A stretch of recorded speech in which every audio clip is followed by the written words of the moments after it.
রাজধানীর হাজারীবাগের জিগাতলা এলাকার একটি হোস্টেল থেকে জান্নাত আরা রুমি নামের এক নারীর ঝুলন্ত মরদেহ উদ্ধার করেছে পুলিশ। সকালে রাজধানীর জিগাতলা এলাকার জান্নাতি ছাত্রী হোস্টেলের ৫ম তলার একটি কক্ষ থেকে তার মরদেহ উদ্ধার করা হয়। প্রাথমিকভাবে পুলিশের ধারণা পারিবারিক কলহ থেকেই এই আত্মহত্যা। নিহত রুমি জাতীয় নাগরিক পার্টি এনসিপির রাজনীতির সাথে জড়িত ছিল বলে জানা গেছে। মরদেহ ময়নাতদন্তের জন্য ঢাকা মেডিকেল কলেজ হাসপাতালের মর্গে পাঠানো হয়েছে।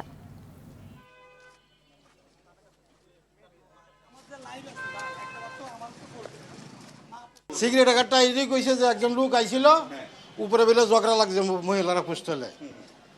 এরপরে আমি তো গেছি আবার ঠিক আমি এটা লাগাই দিয়া আবার হারিয়া এই মহিলারা ফোন দিয়েছি, ফোন দিলে আবার হারা গেছে উপরে। একটি রাজনৈতিক দলের সাথে তার সংশ্লিষ্টতা আছে, পদও রয়েছে।